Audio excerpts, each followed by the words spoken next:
Saya Nerita Dina dari SMK 36 Jakarta. Jadi di sini kami akan sedikit memperkenalkan tentang produk yang kami jual dalam bazar ini. Tanpa berlama-lama, langsung saja kita saksikan. Jadi judul di sini ada usaha olahan ikan reproduksi SMK 36 Jakarta. Yang pertama, apa itu produk olahan ikan? Produk olahan ikan merupakan makanan yang berbahan dasar ikan. Ikan merupakan bahan pangan yang dapat diolah menjadi hidangan makanan yang lezat dan bergizi. Seperti yang kita ketahui, daging ikan dibagi menjadi dua, yaitu daging ikan putih dan daging ikan merah.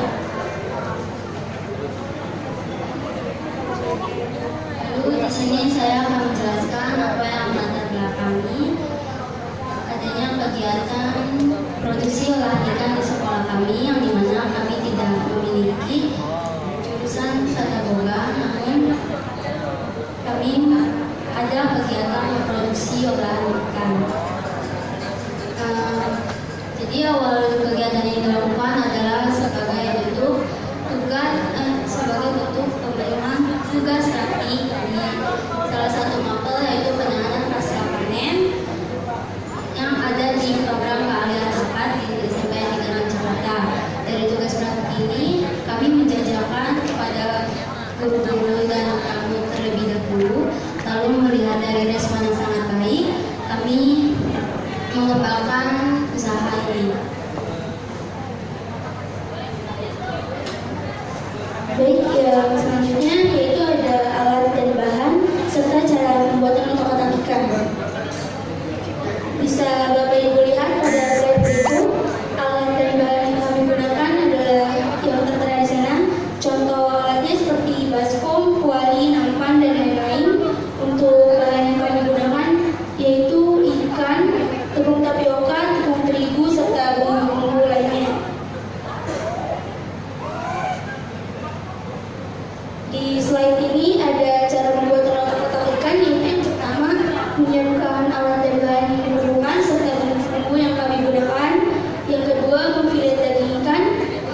Yang ketiga, menghaluskan daging ikan beserta dengan bumbu-bumbu menggunakan food processor. Setelah daging ikan halus, kami menuangkan sedikit demi sedikit adonan tepung tapioka dan tepung terigu yang sudah disaring ke dalam food processor sampai adonan tersebut tercampur rata.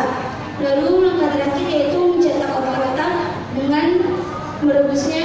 Lalu setelah dicetak dan direbus, kita tinggal tunggu sampai matang, mengambang, lalu angkat dan direbuskan.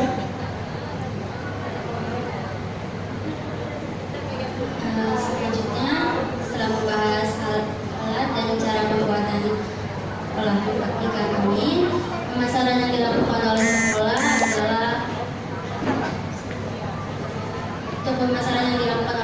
adalah menempatkan peserta didik sebagai agen pemasaran, yang dimana peserta didik dapat memasarkan produk-produk UP dengan kreativitasnya sendiri, seperti menjadi reseller ataupun memasarkan produk dengan bentuk yang berbeda. Tujuan diadakannya kegiatan pemasaran ini adalah untuk membangun jiwa dan semangat berwirausaha pada peserta didik. Selama menjalankan usaha pun kami memiliki beberapa tantangan. Yang pertama, belum adanya BPOM dan PIRT, sehingga pemasaran yang kami lakukan terbatas. Untuk dapat menitipkan produk kami ke toko-toko yang terdekat, toko-toko itu pun hanya dapat menerima produk yang telah terlampir BPOM dan PIRT-nya, sehingga pemasaran dan penjualan yang kami lakukan hanya sebatas lingkungan keluarga peserta didik, guru-guru, dan tamu yang datang ke sekolah. Yang kedua, meningkatkan cita rasa dari setiap pergantian siswa yang sekolah agar kualitas rasa tidak berbeda-beda. Kualitas rasa yang mesti ditingkatkan dan distabilkan karena tenaga produksinya masih peserta didik yang berorientasi bahwa membuat produk olahan hanya sekadar tugas praktik saja, dan masih produksi seringkali terdapat hasil olahan dari peserta didik memiliki kualitas rasa yang berbeda meskipun melakukan pembuatan produk dengan SOP yang sama. Baik, tantangan yang selanjutnya itu ada di harga jual. Jadi banyak yang bertanya sama kita itu, kenapa harga jual kita tuh masih tinggi? Itu karena faktor biaya produksi yang kami keluarkan itu tinggi juga.